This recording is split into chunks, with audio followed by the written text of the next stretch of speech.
Welcome take बेटा गुरु। मैं आपका आज विकास आपका अपने चैनल में एक बार फिर स्वागत करता हूं। तो स्टूडेंट, आज से आपकी जो क्लासेस स्टार्ट होने जा रही हैं वो एकदम न्यू क्लासेस स्टार्ट हम करने जा रहे हैं, जो कि आपके गवर्नमेंट जॉब के एग्जाम के लिए हैं। जो कि सारी सारी रिक्वायरमेंट आपकी आ चुकी हैं आरओ की, जो कि मैंने आपको बताई थी सबसे पहले। ये आरओ की वीडियो मैंने बनाई थी आपके लिए, और अभी आपको अकाउंटेंट की कल ही वीडियो मैंने डाली है। तो सारी देखिए 3 वैकेंसी हमारे पास कंटिन्यू है, और तीनों का एक ही डिपार्टमेंट है, यूपीपीसीएल, जो कि काफी बड़ा डिपार्टमेंट है आपका उत्तर प्रदेश का पावर कॉर्पोरेशन का। ठीक है, तो ये काफी अच्छी वैकेंसी है। इसको आप काफी बच्चों ने, लाखों बच्चों ने करीबन अप्लाई किया होगा, तो कोई दिक्कत नहीं है। इसकी तैयारी हम लोग करेंगे, क्योंकि इसमें जो एक मेजर पार्ट है सभी में, एक तो आपका 50 नंबर क्वेश्चन आते हैं आपके इसमें, आपके कंप्यूटर के। ठीक है, और दूसरा आपका हिंदी या इंग्लिश टाइपिंग आपको इसमें पूछी जाती है। तो हिंदी इंग्लिश टाइपिंग के लिए मैंने वीडियो आपको डाल दी है, अगर नहीं देखी तो यहाँ पे आप देख लें। ये दोनों पड़ी हुई हैं, हिंदी और इंग्लिश की, बहुत ज़्यादा आपको हेल्पफुल देंगी। और सिलेबस की वीडियो मैंने बना चुका हूँ, और सारी पोस्ट की वीडियो बना चुका हूँ। आप देख सकते हैं नीचे, अगर आप जाएंगे प्लेलिस्ट में तो यहाँ पे देखिए सिलेबस वगैरह सब कुछ डाल दिया है। इससे पहले ही मैंने एक सिलेबस की वीडियो आपको दी थी यूपीपीसीएल की, वो सारी देख ले। मैं एक प्लेलिस्ट में इसको डालने वाला हूँ। अभी एक आपकी यूपीपीसीएल की आज से क्लास स्टार्ट हो रही है, इसकी टाइमिंग होगी शाम को 7 बजे। ये लाइव आप इसको ज्वाइन कर सकते हैं, जो कि फ्री ऑफ कॉस्ट अभी आपकी रहेगी।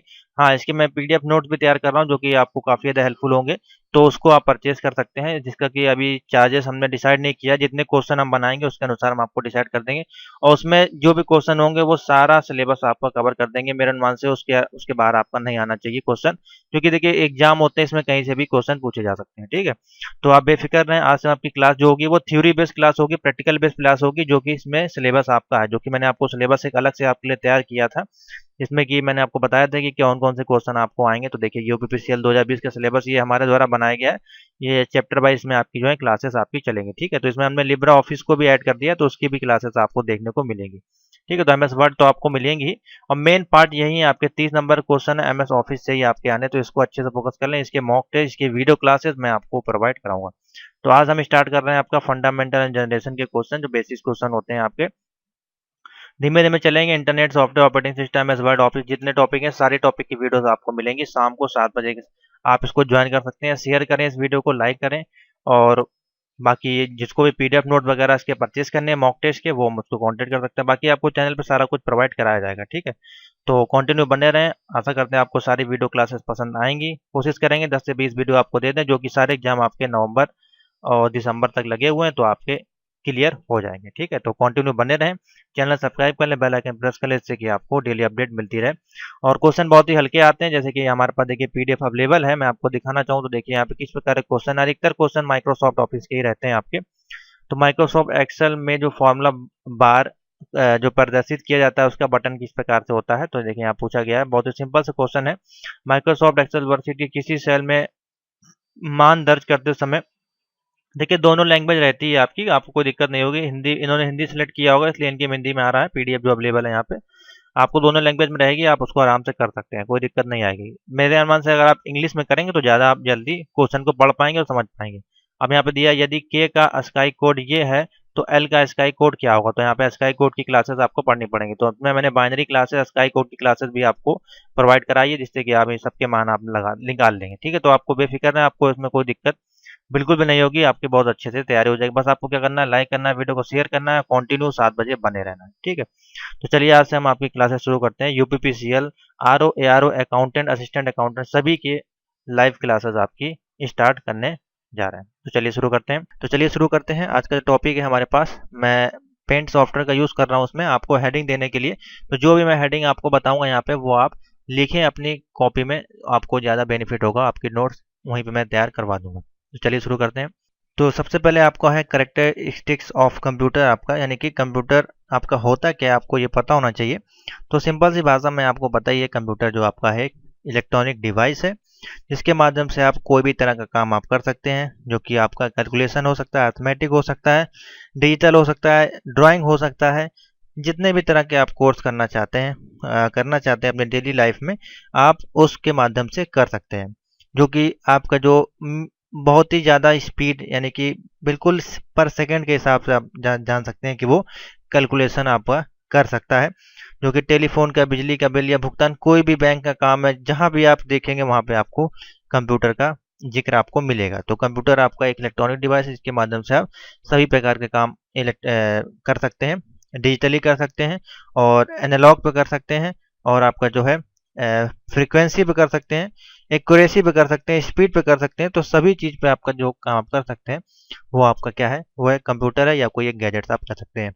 अब यहाँ पे बात आती है टाइप्स ऑफ कंप्यूटर। तो हर इन डालें टाइप्स ऑफ कंप्यूटर। अगर आप नोट बना रहे हैं तो बना लें, नहीं बना रहे कोई बात नहीं। यहाँ पे डालें टाइप्स ऑफ कंप्यूटर, TOC नाम दिया मैंने, टी मतलब टाइप ऑफ कंप्यूटर। इसमें आपके कंप्यूटर कितने प्रकार का होगा, मैं सारी चीज़ फटाफट पढ़ा दूंगा, ज़्यादा लंबी वीडियो नहीं लूंगा क्योंकि ये क्वेश्चन आते नहीं है। तो पहला आपका एनालॉग हो गया, दूसरा आपका हो गया यहाँ पे डिजिटल कंप्यूटर हो गया, और तीसरा हो गया आपका हाइब्रिड कंप्यूटर हो गया यहाँ पे। उसके बाद आप सुनते जाएं और लिखते जाएं। और उसके बाद हो गए आपके डिजिटल कंप्यूटर के यहाँ पे 4 भाग होते हैं, जो कि पहला है आपका माइक्रो, दूसरा भाग है इसका मिनी, और तीसरा भाग है इसका मेन फ्रेम, और लास्ट है आपका इसमें सुपर कंप्यूटर। तो इस प्रकार से कंप्यूटर का एक चार्ट होता है, लिख सकते हैं आप। पहला आपका हो गया यहाँ पे एनालॉग हो गया, दूसरा हो गया आपका डिजिटल, तीसरा हाइब्रिड हो गया। उसके बाद डिजिटल कंप्यूटर के आपके 4 पार्ट होते हैं, micro, mini, main frame computer और सुपर कंप्यूटर। तो ये तो हो गए आपके टाइप्स ऑफ कंप्यूटर। अब इसमें डिफरेंस क्या है आपका, तो एनालॉग कंप्यूटर का उपयोग हम लोग ज़्यादातर चिकित्सा विज्ञान के लिए करते हैं। डिजिटल कंप्यूटर का उपयोग एक डिजिटल तकनीक पर सबसे अधिक इस्तेमाल किया जाता है, जहां पर आपको व्यापक रूप से उपयोग किया जाता है और पसंद किया जाता है। जैसे कि जो काफ़ी डिजिटल हैं और 1 सेकंड के भीतर आपको लाखों की गणना करनी है, तो वो किसके माध्यम से करेंगे, डिजिटल कंप्यूटर के माध्यम से। उसी प्रकार से माइक्रो कंप्यूटर आपके क्या है, माइक्रो कंप्यूटर वो कंप्यूटर हैं आपके जो जो बहुत छोटे होने के कारण आपको माइक्रो प्रोसेसिंग और काफ़ी फास्ट सर्विस देते हैं। जैसे कि आपका डेस्कटॉप हो गया, लैपटॉप हो गया, पॉपटॉप, नोटबुक, पीडीए, ये सारे जितने भी डिवाइसेस हैं आपकी बहुत ज़्यादा आपको फास्ट सर्विस देती हैं, इसलिए इनको माइक्रो कंप्यूटर कहा जाता है। छोटे होते हैं लेकिन इसमें क्षमता, एक्यूरेसी, स्पीड, परफॉर्मेंस काफ़ी ज़्यादा आपको मिलता है। उसी प्रकार से मिनी कंप्यूटर है आपके, तो मिनी कंप्यूटर का जो प्रोसेसर होता है छोटा, किंतु माइक्रो प्रोसेसर से आपका बड़ा होता है। और मिनी कंप्यूटर बहु उपयोगकर्ता होता है आपका, और आमतौर पर डिजाइनिंग कंपनी इसको यूज़ करती है। उसके बाद आपका मेन फ्रेम कंप्यूटर है, तो मेन इसमें जो बड़ा और मल्टी यूज़र डिवाइस आपका होता है, जो जिसका उपयोग हम लोग ज़्यादातर मेट्रोलॉजी में करते हैं। तो ये हो गया आपका मेन फ्रेम। सुपर कंप्यूटर क्या है उसको भी बता देते हैं आपको। तो सुपर कंप्यूटर आपका क्या है, सुपर कंप्यूटर जो आपका प्रोसेसर अन्य कंप्यूटर की तुलना में सबसे बड़ा होता है, और प्रोसेसिंग की जो क्षमता होती है वो सबसे ज़्यादा इसमें होती है। और भारत का पहला सुपर कंप्यूटर था परम 10,000, लिख लें यहाँ पे PARAM 10,000 जो था आपका पहला सुपर कंप्यूटर था। तो ये हो गया कुछ टॉपिक आपका, यहीं पे आपका है टाइप्स ऑफ कंप्यूटर खत्म।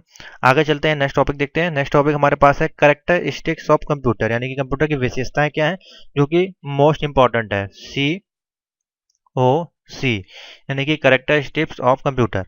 अब विशेषताएं देखते हैं। सबसे पहला विशेषताएं क्या आती है इसमें, स्पीड, कंप्यूटर की स्पीड के बारे में जिक्र किया गया है।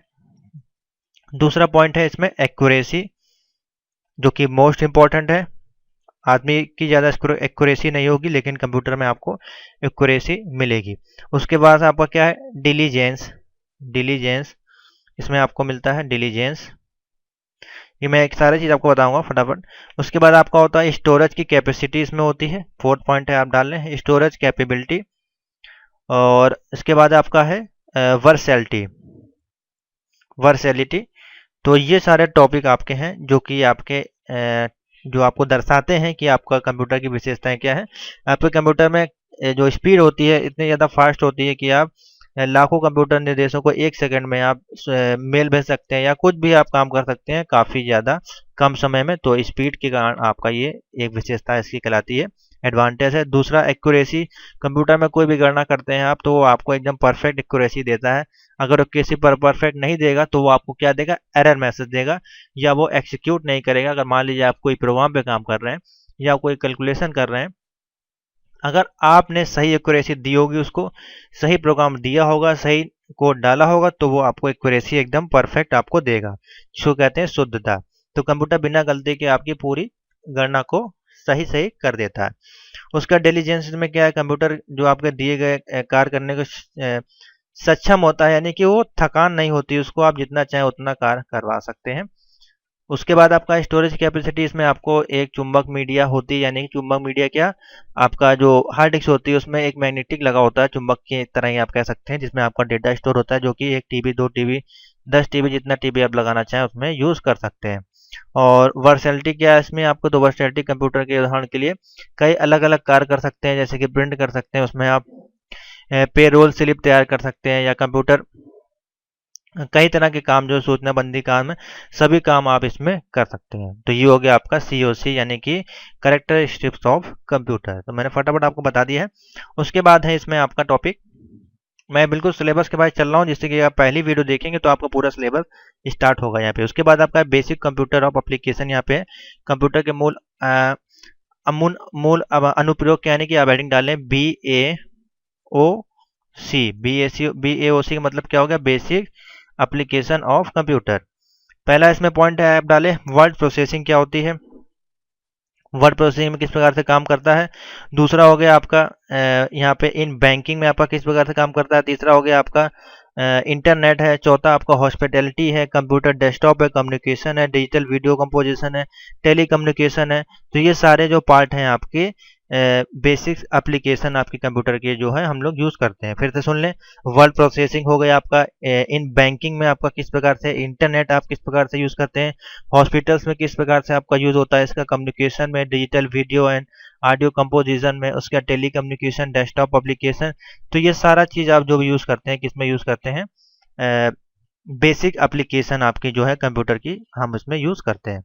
तो मैं एक एक पॉइंट को समझाऊंगा नहीं, ये सिंपल सा है, आप खुद देख सकते हैं बैंकिंग में क्या यूज़ होता है, हॉस्पिटल में किसका यूज़ होता है। तो आपको देखते होंगे, आपको हॉस्पिटल में कंप्यूटर लगे रहते हैं, इसमें अल्ट्रासाउंड वगैरह आप करते हैं या कोई भी रिकॉर्डिंग करते हैं, वहाँ पे आप देखते हैं कंप्यूटर लगा रहता है। तो वो सब काम इसी में अलग अलग सॉफ्टवेयर एप्लीकेशन के माध्यम से वहाँ पे किया जाता है। नेक्स्ट टॉपिक है हमारे पास लेटेस्ट आपके जो गैजेट्स आपके मार्केट में चल रहे हैं उनके बारे में। गैजेट्स आपके क्या होते हैं, लेटेस्ट गैजेट्स जो आप यूज़ करते हैं वो आपके क्या होते हैं। तो गैजेट्स आपके क्या होगा, जैसे कि आप देख रहे होंगे इस समय मार्केट में आपकी स्मार्ट वॉच आ चुकी है, जिसको कि आप हाथ में पहनते हैं और उसमें सब डिजिटल सिस्टम रहता है, उसमें आप कॉलिंग भी कर सकते हैं। तो ये आपका क्या है, लेटेस्ट गैजेट्स आपके चल रहे हैं।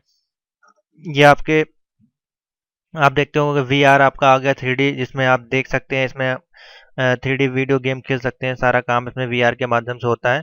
तो ये सारा क्या है, आपका लेटेस्ट गैजेट्स होते हैं आपके, जो आपके लेटेस्ट मार्केट में चल रहे हैं नवीन गैजेट्स। तो ये आपके गैजेट्स होगा, इसके बारे में आप जानते ही हैं। उसके बाद हम अब नेक्स्ट टॉपिक हमारे पास है, जो कि है इसमें कंप्यूटर जनरेशन। तो कंप्यूटर की जनरेशन आपकी क्या होती है, तो GOF यानी कि generation of, GOC generation of computer. Heading डाल ले जनरेशन ऑफ कंप्यूटर।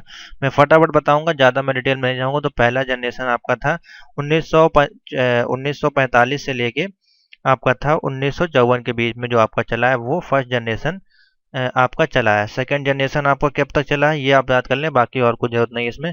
1995 से लेके 1964 तक। थर्ड जनरेशन आपका कब तक चला है, 1965 से लेके आपका चला है 1974 तक। जनरेशन आपको पता होनी चाहिए, बस ये आपका थोड़ा सा इंपॉर्टेंट है इसमें, और ज़्यादा कुछ इंपॉर्टेंट नहीं है। आगे चलते हैं, और इसमें डिफरेंस है, यानी कि 1964 में आपका जो थी कोबोल, फोर्ट्रॉन और बेसिक लैंग्वेज थी आपकी। उससे पहले हम लोग अदर लैंग्वेज पे काम करते थे। तो ये सब आपको थोड़ा थोड़ा डिफरेंस है, ये आपको लिखने को आता नहीं है, बेसिकली आपको सिर्फ इनके सन पता होने चाहिए। और फोर्थ जनरेशन जो आपका चला है 1995 से लेके टिल आगे तक। और फिफ्थ जनरेशन जो आपका इस समय चल रहा है वो आपका कंटिन्यू अभी चल रहा है, यानी कि वर्तमान 1995 के बाद से 1975 के बाद से आपका जो है 75 कर लें, 1975 के बाद से जो अभी लेटेस्ट चल रहा है वो आपका जनरेशन चल रहा है, जिसमें आप सी लैंग्वेज, जावा, पाइथन, हाई लेवल लैंग्वेज जितनी है वो अभी हम लोग फिफ्थ जनरेशन के अंतर्गत पढ़ रहे हैं। तो ये तो हो गया आपका। अब IT गैजेट्स में आपके पास क्या क्या और टॉपिक हैं उसको मैं बता देता हूँ। तो पहला आपके पास है स्मार्ट वॉच आ गई, जो आपकी स्मार्ट वॉच हो गई आपकी, जो कि 360 डिग्री की आपकी होती है, कुछ भी उसमें आप काम कर सकते हैं। उसके बाद आपका दूसरा जो स्मार्ट गैजेट्स है आपके पास, गूगल ग्लास आप देखते होंगे, उसका प्रयोग होने लगा है। गूगल ग्लास के माध्यम से आप काफ़ी चीज़ें इनपुट और वीडियो देख सकते हैं। उसके बाद आपका तीसरा गैजेट जो आपका मार्केट में इस समय चल रहा है वो आपका है ड्रोन कैमरा। तो ड्रोन कैमरा इस समय आपका आ चुका है, एक ही आपका इम्पोर्टेंट लेटेस्ट गैजेट है, जिसके माध्यम से आप रिकॉर्डिंग कर सकते हैं, GPS देख सकते हैं, लाइव कर सकते हैं, या आप पूरे सिटी को उसके माध्यम से कनेक्ट कर सकते हैं लाइव, मतलब आप रिकॉर्ड उसमें कर सकते हैं। उसके बाद फोर्थ आपके पास है जो गैजेट्स है, पेन कैमरा आपका जो है वो आपका गैजेट्स हो गए लेटेस्ट में। तो इतने सारे गैजेट्स हैं जो आपके हम लोग यूज़ करते हैं लेटेस्ट जनरेशन में। तो ये तो हो गया आपका gadgets, types of computer, generation of computer.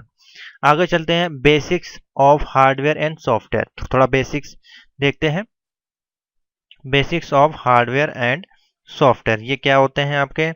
तो हार्डवेयर आपका वो कंप्यूटर का पार्ट है जो कि आपका भौतिक भाग होता है, जिसको कि आप छू नहीं सकते हैं, लेकिन छू सकते हैं, लेकिन आप उसको छूने की ज़रूरत नहीं है, क्योंकि उसमें जब आपका चालू हो उस माध्यम में ना छुएं, बाद में आप उसको छू सकते हैं बंद करने के बाद। और जो सॉफ्टवेयर है जिसको कि आप दे सकते हैं, छू नहीं सकते हैं। तो ये अंतर बेसिकली है सॉफ्टवेयर और हार्डवेयर में। तो आपके हार्डवेयर में कौन कौन से पार्ट आते हैं आपके? जो आपका मदरबोर्ड हो गया, सीपीयू का मेन पार्ट है, एसएमपीएस होगा जिससे कि आपको पावर मिलती है। उसके बाद आपका होगा स्टोरेज कंट्रोलर हो गया। उसके बाद आपका ग्राफिक्स कंट्रोलर हो गया, इंटरफेस कंट्रोलर हो गया।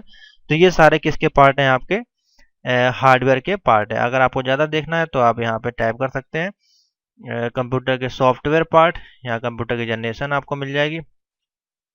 जैसे कि मैं अभी सर्च कर रहा था आपके लिए, जिससे कि आपको डायग्राम भी दिखाते हैं जिससे कि आपको समझ में आए। तो कंप्यूटर हार्डवेयर पार्ट्स मैं आपको दिखाना चाहूँगा। तो यहाँ पे आप देख सकते हैं तमाम तरह के पार्ट्स आपको मिलते हैं। ये आपके सारे कंप्यूटर के हार्डवेयर के पार्ट हो जाते हैं। उसके बाद आपका कंप्यूटर के सॉफ्टवेयर जो हैं, जो कि आप इनको छू नहीं सकते हैं, ओनली आप उस पर काम कर सकते हैं, जो कि आपके GUI बेस्ड होते हैं, उनको आप देख सकते हैं। और उसमें आप क्या क्या कर सकते हैं? सॉफ्टवेयर के माध्यम से आप सेंट्रल प्रोसेसिंग यूनिट का काम कर सकते हैं, अर्थमेटिकल लॉजिकल यूनिट का काम कर सकते हैं, मेमोरी यूनिट का काम कर सकते हैं, और कंट्रोल यूनिट का काम यहाँ पे आप कर सकते हैं। किसके माध्यम से? कंप्यूटर सॉफ्टवेयर के माध्यम से। तो ये तो हो गया आपका कंप्यूटर सॉफ्टवेयर। आगे चलते हैं। इसी में आपका टाइप्स ऑफ प्रोसेसिंग, आपकी टाइप्स TOP में डाल दे रहा हूँ। टाइप्स ऑफ प्रोसेसिंग यहाँ पे क्या है? पहला आपका सीरियल प्रोसेसिंग। पहला आपका क्या है? सीरियल प्रोसेसिंग आपकी क्या होती है? तो यह एक बार में सिर्फ एक ही इंस्ट्रक्शन को एग्जीक्यूट करता है, डिकोड करके एग्जीक्यूट करता है, यानी कि सीरियल प्रोसेसिंग हो गई आपकी। उसके बाद आपकी पैरेलल प्रोसेसिंग है, PARALLEL। पैरेलल प्रोसेसिंग क्या हो गई? ये एक समय में ही कई प्रकार की प्रक्रियाएं करता है, जैसे कि आपका होगा नेटवर्क, सर्वर, सुपर कंप्यूटर। उसके बाद थर्ड आपकी जो है यहाँ पे टाइप्स ऑफ प्रोसेसिंग है, उसको कहते हैं PIP लाइनिंग, यानी कि पाइप लाइनिंग उसको कहते हैं। तो इसके माध्यम से क्या होता है, मैं आपको एक चार्ट के माध्यम से बता दूं जो कंप्यूटर आपका वर्क करता है।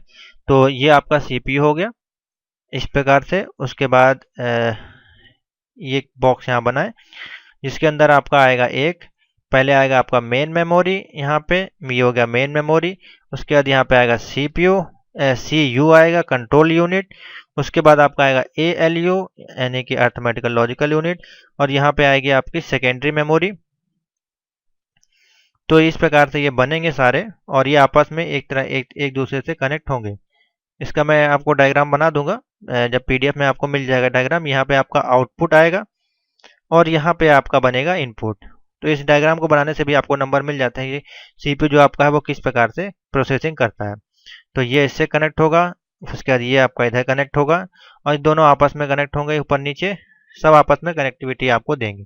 एक तरह से आप मेन में जाएंगे, उसके बाद कैलकुलेशन होगा, एक प्रकार से आप इनपुट करेंगे, दूसरी जगह से आउटपुट करेंगे। स्टोरेज करना है तो आपको वो सेकेंडरी मेमोरी में आपका चला जाएगा। तो इस प्रकार से कंप्यूटर जो है आपका वर्क करता है।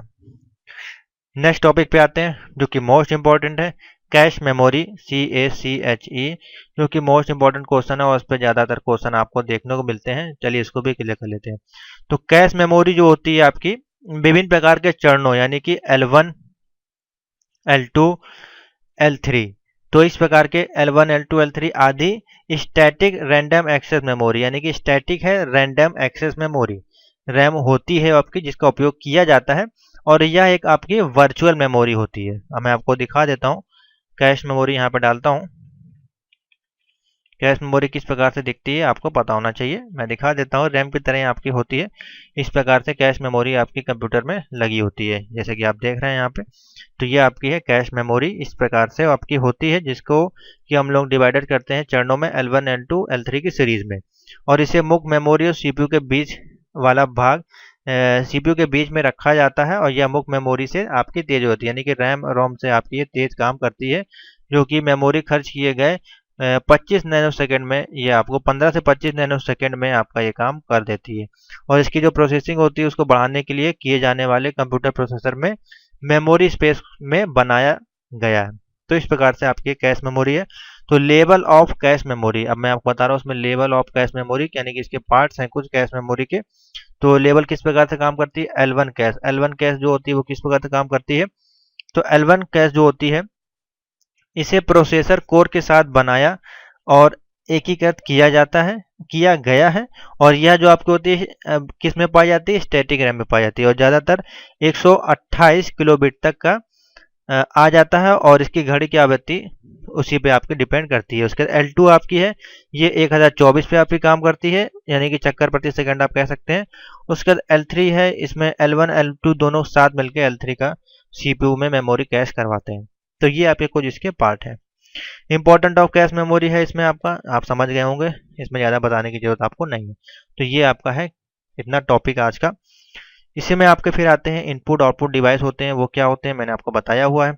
तो सिर्फ आप नाम डाल लें इनपुट डिवाइस आपके क्या होते हैं, आप हेडिंग डालें इनपुट डिवाइस और उनके नाम लिखना आप शुरू कर दें। तो इनपुट डिवाइस आप में क्या है, keyboard, mouse, scanner, camera, digital. मैं आपको दिखा देता हूँ डायग्राम के माध्यम से, ज़्यादा आपको अच्छे समझ में आएगा। मैं यहाँ पर डाल देता हूँ इनपुट डिवाइस। तो इनपुट डिवाइस आपकी जो भी होंगी वो आपके सामने इस प्रकार से आ जाएंगे, keyboard, graphics card, webcam, joystick, mouse, scanner, track ball, digital camera, microphone, ये सारे आपके क्या है, इनपुट डिवाइस हैं। कंप्यूटर में जो भी आप इनपुट करते हैं हार्डवेयर के माध्यम से वो आपको दिखाता है, वो आपके इनपुट डिवाइस हैं जो आप उस कंप्यूटर में यूज करेंगे, उससे आपको कुछ बाहर नहीं निकलना है। उसी प्रकार से आउटपुट डिवाइस है, इसमें आउटपुट डिवाइस जिनको आप सुन सकते हैं, जैसे कि आपके साउंड वगैरह होगा, प्रिंट होगा, मॉनिटर हो गया आपका, मॉनिटर हो गया आपका, वेबकैम हो गया, उसका हेडफोन हो गया, प्रिंटर हो गया, ये सारे आपके स्पीकर हो गए, ये सारे आपके क्या है, आउटपुट डिवाइस है। तो मैं एक एक को बताने वाला नहीं हूँ कि माउस क्या होता है, स्कैनर क्या होता है, ट्रैक बॉल क्या होता है, ये सिंपल सी चीजें आपको पता होती है। अगर आपको नहीं पता तब भी आप इनके बारे में लिख देंगे। कुछ अलग डिवाइस हैं जैसे BCR यानी कि बार कोड रीडर डिवाइस आपकी, MICR यानी कि मैग्नेटिक इन कैरेक्टर रीडर है। तो ये जो कुछ डिवाइसेस हैं इनके बारे में आपको थोड़ा सा पता होना चाहिए। आउटपुट डिवाइस मैंने आपको बता दी, यही सारी आपकी हैं, तो इतनी चीजें आपको पढ़नी है। अब इसमें से कुछ पार्ट्स आते हैं जो कि इंपॉर्टेंट क्वेश्चन आपके पूछे जाते हैं, यानी कि प्रिंटर जो कि है, टाइप्स ऑफ प्रिंटर्स पूछे जाते हैं, तो उसको आप जरूर समझ लें प्रिंटर आपका क्या है। तो प्रिंटर आपके दो प्रकार के हैं, एक इम्पैक्ट प्रिंटर होता है IMPACT इम्पैक्ट, और एक होता है आपका नॉन इम्पैक्ट। तो 2 टाइप के आपके प्रिंटर होते हैं, ऑलरेडी मैं इस पर चर्चा कर चुका हूँ और किस प्रकार से काम करते हैं वो मैं बता चुका हूँ। तो पहला आपका इम्पैक्ट प्रिंटर में आता है आपका डॉट मैट्रिक्स प्रिंटर जो कि मोस्ट इंपॉर्टेंट है, और नॉन इम्पैक्ट प्रिंटर में आपका इंजेक्ट प्रिंटर आता है, आपका लेजर प्रिंटर आता है। और ज़्यादा प्रिंटर इसमें नहीं दिए गए आपके चैप्टर में, तमाम सारे होते हैं, लेकिन आपके जो सिलेबस है उसमें इन्हीं 2 ही 3 प्रोजेक्ट का आपका जो प्रिंटर है उसका जिक्र किया गया है। तो 2 आपके हैं इसमें, लेजर प्रिंटर जो आपका नॉन इम्पैक्ट में आते हैं, और दूसरा इंकजेट प्रिंटर है, और डॉट मैट्रिक्स प्रिंटर में आपका कौन सा, इम्पैक्ट प्रिंटर। तो इतने हैं। उसके बाद आपका प्रोजेक्टर है, प्लॉटर है, स्पीकर है, ये सारे आपके आउटपुट डिवाइस के अंतर्गत आते हैं। तो आशा करते हैं इतना टॉपिक आपको समझ में आ गया होगा। फटाफट मैं पढ़ा रहा हूँ क्योंकि कुछ ज़्यादा इसमें टॉपिक है नहीं। उसके बाद है आपका कंप्यूटर मेमोरी एंड स्टोरेज। मैं एक ही में इसको कंप्लीट करने की कोशिश करूंगा एक ही वीडियो में। कंप्यूटर स्टोरेज क्या है, उसमें मेमोरी क्या है। तो इसमें आपके पहला पॉइंट आता है प्राइमरी मेमोरी आपकी आती है, आप नोट करते जाए सुन के ही। प्राइमरी मेमोरी आपकी इसमें होती है, जिसमें कि आपकी प्राइमरी मेमोरी कौन कौन सी हो गई, रैम और रोम। प्राइमरी मेमोरी कंप्यूटर की मेन मेमोरी होती है जो कि सिस्टम में प्राथमिक कार्य के लिए आपको उपलब्ध कराई जाती है, जैसे कि रैम और रोम। अब यहाँ पे बात करते हैं रैम और रोम की। तो रैम के यहाँ पे भी आपके कई तरह के पार्ट होते हैं। तो रैम को पहले फुल फॉर्म पता कर लें आप, रैंडम एक्सेस मेमोरी, जो कि आपकी टेम्परेरी वोलेटाइल मेमोरी होती है आपकी। और इसमें फिर आपकी कई प्रकार की रैम आती है, एस रैम हो गई आपकी, उसके बाद डी रैम हो गई आपकी, अलग अलग काम है इनका। उसके बाद SD रैम हो गई, उसके बाद आपका DDR2 SD RAM, DDR3 SD RAM, अब इस समय जो मार्केट में चल रही है DDR4 रैम आपकी चल रही है। तो ये आपके टाइप्स ऑफ रैम हो गई। उसके बाद मैं बता देता हूँ आपको रोम क्या है। आपका रोम जो आपका है read only memory, full form जरूर याद कर लें। इसमें आपकी कितने प्रकार की मेमोरी आती हैं, P रोम आती है आपकी, इसमें भी आपकी कई प्रकार की रोम होती हैं। पहली आपकी हो गई पी रोम हो गई, दूसरी हो गई ईपी रोम हो गई, इनका सबका अलग अलग काम है। और तीसरी हो गई ई पी रोम। इसके आपको फुल फॉर्म ओनली तैयार करने हैं और एक लाइन की परिभाषा, और उसमें ज़्यादा कुछ नहीं है। सिर्फ आप फुल फॉर्म याद कर लें, ई पी रोम यानी कि erasable programmable read only memory, E P ROM electrically erasable programmable read only memory, इतना आप जरूर याद कर लें। तो ये तो हो गए आपकी प्राइमरी मेमोरी के पार्ट। अब सेकेंडरी मेमोरी इसमें आती है, हेडिंग डालें सेकेंडरी मेमोरी। सेकेंडरी मेमोरी में आपके पार्ट क्या आते हैं, जो कि आपके स्टोरेज डिवाइस आएंगे। यानी कि पहला तो आपका हो गया HDD यानी कि हार्ड डिस्क ड्राइव, दूसरा हो गया FDD यानी कि फ्लॉपी डिस्क ड्राइव, तीसरा होगा CD कॉम्पैक्ट डिस्क ड्राइव आप कह सकते हैं। तो ये सारे आपके जो हो गए कौन सी डिवाइसेस हो गई, सेकेंडरी स्टोरेज डिवाइस, जिसमें आप डेटा को स्टोर कर सकते हैं। अब इसमें जो आपके काफ़ी चीज़ें यूज़ होती हैं, इतना आसान से आप नहीं कह सकते। मान लीजिए कि आप कोई हार्ड डिस्क यूज़ करें, तो हार्ड डिस्क में कई तरह के पार्ट्स होते हैं। उसमें आपका प्लेटर्स होते हैं, हेड्स होते हैं, उसके बाद एक्चुएटर होते हैं, इसमें ट्रैक्स होते हैं, सेक्टर्स होते हैं, क्लस्टर होते हैं, सिलेंड्रिकल होते हैं। तो काफ़ी ज़्यादा उसके अंदर जब आप हार्ड डिस्क देखेंगे, जब आप यहाँ पे टाइप करेंगे हार्ड डिस्क तब उसके अंदर आप देखेंगे उसके तमाम तरह के पार्ट इसके अंदर आप यूज़ करते हैं। तो ये इतना आसान नहीं होता, इसके अंदर तमाम तरह की चीज़ें यूज़ होती है। जैसे मैंने बताया, एक्यूरेटर, ट्रैक्स होगा, सेक्टर्स होते हैं, इसमें क्लस्टर होते हैं, सिलिंड्रिकल होते हैं, ऑप्टिकल, ये सारी चीज़ें इसमें होती हैं। तब ये जाके आपका डेटा जो है स्टोरेज करता है। दूसरा आपको हो गया आपका कॉम्पैक्ट डिस्क ड्राइव। इसमें आपको कई तरह की आती है, नॉर्मल CD होती है, एक आपकी रीराइटेबल होती है, एक CD रोम होती है, एक DVD होती है। तो सबका साइज अलग होता है, सबका कार्य करने का तरीका अलग अलग होता है। उसके बाद मास्ट स्टोरेज डिवाइस होती हैं कुछ आपकी, उसके बाद USB थंब डिवाइस होती हैं। तो इतनी सारी चीज़ें आपकी सेकेंडरी डिवाइस के अंतर्गत आती हैं। अब यहाँ पे डाल सकते हैं सेकेंडरी डिवाइस, तो आपको मिल जाएगा सेकेंडरी स्टोरेज डिवाइस। अगर आप डालेंगे तो जितनी भी डिवाइस होंगी आपके सामने आ जाएंगे। तो इतनी प्रकार की आपकी सेकेंडरी स्टोरेज डिवाइसेस होती हैं। आशा करते हैं आपको समझ में आ गया होगा। आगे बढ़ते हैं, आगे देखते हैं क्या टॉपिक हमारे पास है। चलिए आगे चलते हैं। आगे हमारे पास जो टॉपिक हो गया, इसके बाद स्टोरेज डिवाइसेस के बाद हमारे पास आता है प्रोसेस, कौन सा, बूटिंग का प्रोसेस, BOOTING, जिसको बूटिंग कहना भी कहते हैं। तो बूटिंग आपकी दो प्रकार से होती है, एक वार्म बूटिंग होती है, एक सॉफ्ट बूटिंग होती है। तो दो तरह के यहाँ पे कोल्ड बूटिंग होती है, एक आपकी वार्म बूटिंग होती है। तो दोनों में कोई ज़्यादा अंतर नहीं है। बेसिकली आपका क्या है, जब आप कंप्यूटर को ऑन करते हैं तो पावर ऑन सेल्फ टेस्ट जो होता है आपका, इसकी पोस्ट बोलते हैं। तो ये जो आपका होता है वो आपका बूटिंग का प्रोसेस है। इस टाइम आपके कंप्यूटर में शो होता है कि आपके में कितनी डिवाइसेस आपकी कनेक्टेड हैं। आपके में hard disk, computer monitor, time, date, networking devices, जितना भी होगा बूटिंग प्रोसेस दिखाया कि आपके बूट के सेक्टर किस ऑर्डर में लगे हुए हैं। ये सारा प्रोसेस आपको दिखाया जाता है जब आप बूटिंग का प्रोसेस करते हैं। अभी मैं आपको दिखाता हूँ, यहाँ पे मैं बूटिंग डालता हूँ। तो यहाँ पे अगर मैंने बूटिंग टाइप किया तो आप देख सकते हैं कंप्यूटर को ऑन करते हैं, कोई भी ऑपरेटिंग सिस्टम हो, इस प्रकार से आपको बूटिंग की प्रोसेस वहाँ पे दिखाई देती है। उसके बाद आप उसको बूट कर सकते हैं। इस प्रकार से आपको सारे ऑप्शन दिखाई देते हैं। वहाँ से आप सेटिंग वगैरह को चेंज कर सकते हैं। ये जो प्रोसेस होता है कंप्यूटर जब ऑन होता है आपका, ये आपका बूटिंग का प्रोसेस कहलाता है। ये आपका होगा, उसके बाद आपके सेक्टर लोड होंगे, आपके आपके ड्राइव लोड होंगे, उसके बाद आपका विंडोज आएगा, उसके बाद आप जाके कई सारे काम कर सकते हैं। तो ये आपका जो है इस प्रकार से काम करता है आपका पूरा बूटिंग का प्रोसेस। आगे चलते हैं, कंप्यूटर सिस्टम क्या होते हैं। कंप्यूटर सिस्टम में आपके तमाम तरह की डिवाइसेस यूज होती हैं, उसको देखते हैं। तो कंप्यूटर के सिस्टम आप देख सकते हैं, तमाम तरह के यहाँ पे हार्डवेयर की डिवाइसेस दी गई हैं।